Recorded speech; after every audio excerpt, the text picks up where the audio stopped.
സ്വാമിൻ, ധന്യയായി ഞാൻ. അങ്ങയുടെ സഹോദരി ലക്ഷ്മിയെയും ശ്രീഹരി വിഷ്ണുവിനെയും ദർശിക്കാനായല്ലോ. എന്ത് തേജസ്സാണ് അവർക്ക്! അവരിരുവരും അങ്ങയുടെ ശുഭകാംക്ഷികളാണ്. അത് സ്വാഭാവികം തന്നെ.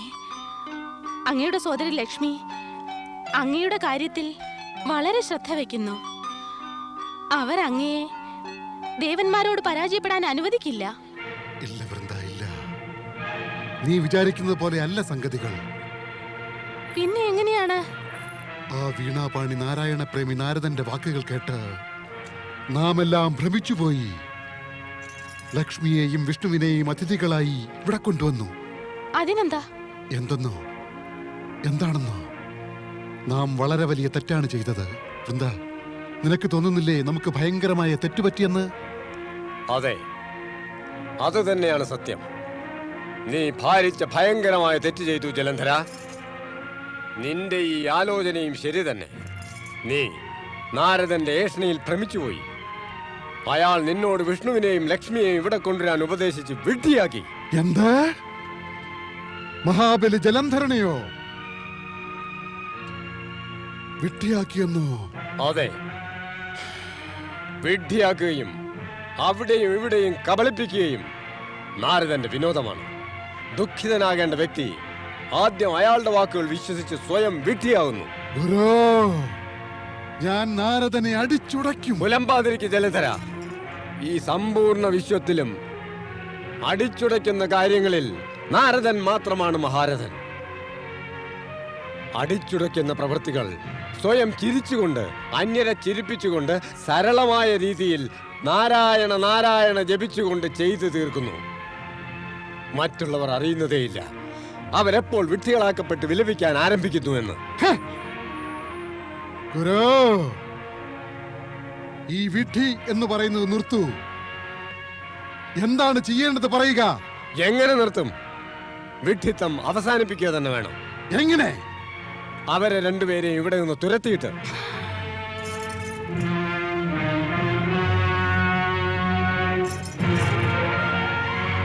അതെ മഹാരാജൻ ജലന്ധര, ഇത് നമ്മുടെ ആജ്ഞയാണ്. നീ അവരെ ഉടൻ ഇവിടെ നിന്ന് പറഞ്ഞയക്കുക. നീ അങ്ങനെ ചെയ്തില്ലെങ്കിൽ നിനക്ക് അമംഗളം വരുമെന്ന് ഉറപ്പ്. നമുക്ക് നിന്റെ മംഗളത്തിനായി ഒരു വിധത്തിലും സഹായിക്കാനാകില്ല. ദേവി ലക്ഷ്മി, നാം അധിക സമയം ഇവിടെ തങ്ങുന്നത് ഉചിതമല്ല. കാരണം എന്തുകൊണ്ട് ഉചിതമാകില്ല സ്വാമി? ദേവി എന്താ ഗുരു ശുക്രാചാര്യന്റെ ആജ്ഞ കേട്ടില്ലേ? എന്റെ സഹോദരൻ ജലന്ധരൻ ഗുരു ശുക്രാചാര്യന്റെ ഉപദേശം എല്ലായ്പ്പോഴും മാനിച്ചു കൊള്ളണം എന്നുണ്ടോ? എന്താ കേട്ടില്ലേ നീ? ഗുരു ശുക്രാചാര്യൻ ആജ്ഞാപിച്ചിരിക്കുന്നു ലക്ഷ്മിക്കും വിഷ്ണുവിനും ഇവിടെ നിന്നും വിട നൽകുവാൻ. അരുത് സ്വാമിൻ, അരുത്.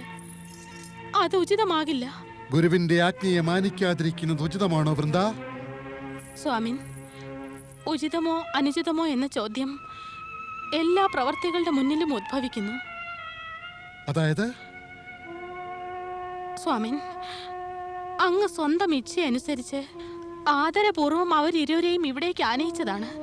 അവരോട് ഇപ്പോൾ ഇവിടെ നിന്ന് ഇറങ്ങിപ്പോകാൻ പറയുന്നത് അപമര്യാദയല്ലേ? ശത്രുവിന്റെ വിഷയത്തിൽ ഇത്രയെല്ലാം ആലോചിക്കേണ്ട ഒരാവശ്യവും എനിക്കില്ല. സ്വാമി, അവർ ശത്രുക്കളാണെന്ന അറിവ് അങ്ങയ്ക്കുണ്ടായിരുന്നുവെങ്കിൽ അവരെ എന്തിനിവിടേക്ക് ക്ഷണിച്ചു? അങ്ങ് മറക്കുകയാണോ? ലക്ഷ്മി അങ്ങയുടെ സഹോദരിയാണെന്നത്, ശ്രീഹരി വിഷ്ണു അവരുടെ പതിയും. തീരുമാനിക്കേണ്ടത് അങ്ങാണ്.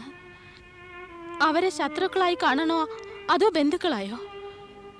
നമ്മുടെ ബന്ധുക്കൾ ശത്രുക്കളായി മാറിയാൽ നാം ശത്രുതയോടെ പെരുമാറുന്നത് ശരി തന്നെയാണ്. പക്ഷെ ശത്രുക്കൾ ബന്ധുക്കളായി മാറിയാൽ പറയൂ. നമുക്കിനി ഗുരു ശുക്രാചാര്യന്റെ ഉപദേശത്തിന്റെ ആവശ്യമില്ലെന്ന് തോന്നുന്നു. നീ സ്വയം ഗുരുവായി പ്രവചനം ആരംഭിച്ചുവല്ലോ. പക്ഷെ വൃന്ദ, നിന്റെ പ്രവചനത്തിന് എന്നിൽ ഒരു പ്രഭാവം ഉണ്ടാക്കാനാകില്ല. ഞാൻ ഉടൻ തന്നെ ചെന്ന് ലക്ഷ്മിയെയും വിഷ്ണുവിനെയും തിരിച്ചയക്കും. സ്വാമി, ഞാനിത് അപേക്ഷിക്കുകയാണ്. അതിഥികളെ അപമാനിക്കരുത്. അതിഥികളെ അപമാനിക്കരുത് സ്വാമിൻ. അതിഥികളെ അപമാനിച്ചില്ലെങ്കിൽ എന്റെ അവസാനമാകും.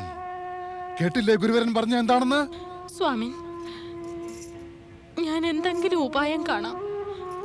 അങ്ങയുടെ അവസാനവുമാകില്ല, അതിഥികൾക്ക് അപമാനവുമാകില്ല.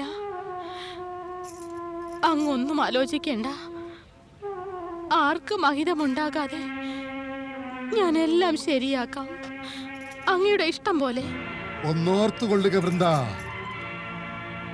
നീ വേഗം തന്നെ എന്റെ ഇച്ഛാനുസരണം പ്രവർത്തിച്ചില്ല എങ്കിൽ പിന്നെ ഞാൻ പ്രവർത്തിക്കുന്നത് നീ ഒരിക്കലും ഇച്ഛിക്കാത്തതായിരിക്കും.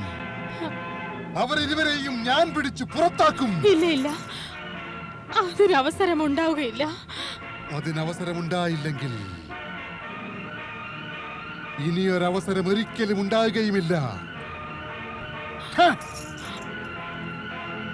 വിശ്വനാഥ, ഞാൻ പതിയുടെ ആജ്ഞ മാനിക്കണോ അതോ അതിഥികളെ അപമാനിക്കണോ? പ്രഭോ, എനിക്ക് എങ്ങനെ അവരെ അവഹേളിക്കാനാകും? നാരായണ നാരായണ നാരായണ ശ്രീമൻ നാരായണ നാരായണ നാരായണ നാരായണ. ദേവർഷേ, ഞങ്ങൾ അങ്ങേ തേടുകയായിരുന്നു. എന്നെയോ? അതെ, ദേവരാജൻ ഇന്ദ്രൻ അങ്ങയെ കാണുവാൻ വ്യാകുലനാണ്. ദയവായി അങ്ങ് സ്വർഗത്തിലേക്ക് വരണം. എന്തിന്? എന്തിന് ഞാൻ സ്വർഗത്തിൽ വരണം? ഞാൻ എന്താ ദേവരാജൻ ഇന്ദ്രന്റെ സേവകനാണോ? ഞാൻ എന്റെ ഇച്ഛയുടെ സ്വാമിയാണ്. നാരായണ നാരായണ.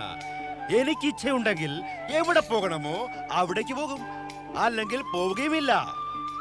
ക്രുദ്ധനാകരുത് ദേവർഷേ. ഞങ്ങൾ അങ്ങയോട് അപേക്ഷിക്കുകയാണ്. താങ്കൾ ഞങ്ങളോടൊത്ത് സ്വർഗലോകത്തിൽ വന്നില്ലെങ്കിൽ ദേവരാജൻ ഞങ്ങളോട് കോപിഷ്ഠനാകും. ഓഹോ, ഉത്തമം, അതിഉത്തമം. ദേവരാജൻ ഇന്ദ്രൻ നിങ്ങളോട് കോപിഷ്ഠനാകരുത്, അതിന് ഞാൻ സ്വയം എന്നോട് കോപിഷ്ഠനാകണം. അതിഉത്തമം.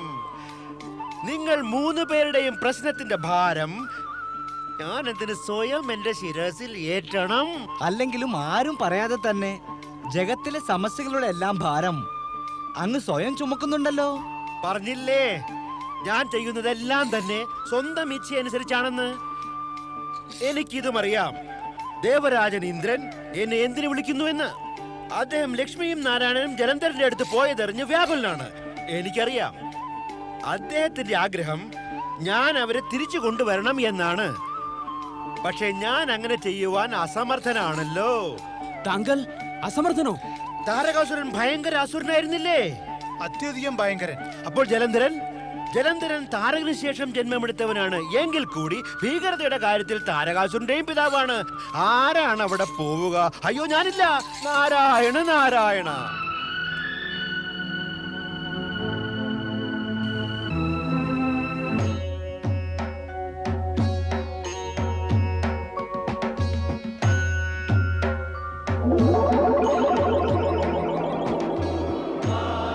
നാരദ.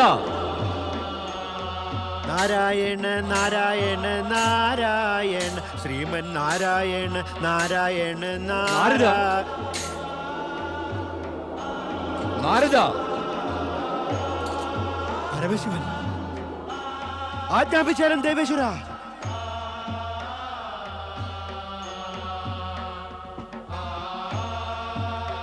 അസുരരാജൻ ജലന്ധരന്റെ ഉൽപ്പത്തി ഈ ജഗത്തിന് ഗുണകരമല്ല.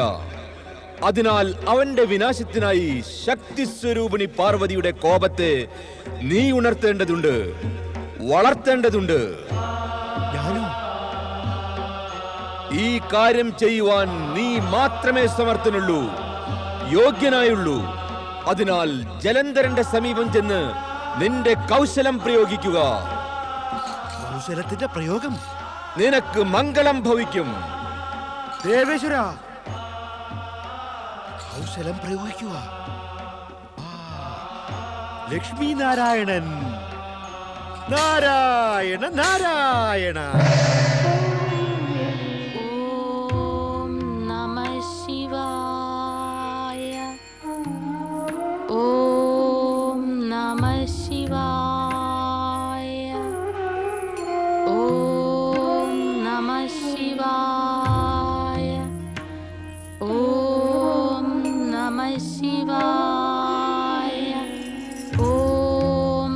നമഃ ശിവായ. ഓം നമഃ ശിവായ. ഓം നമഃ ശിവായ. ഓം നമഃ ശിവായ. ഓം നമഃ ശിവായ.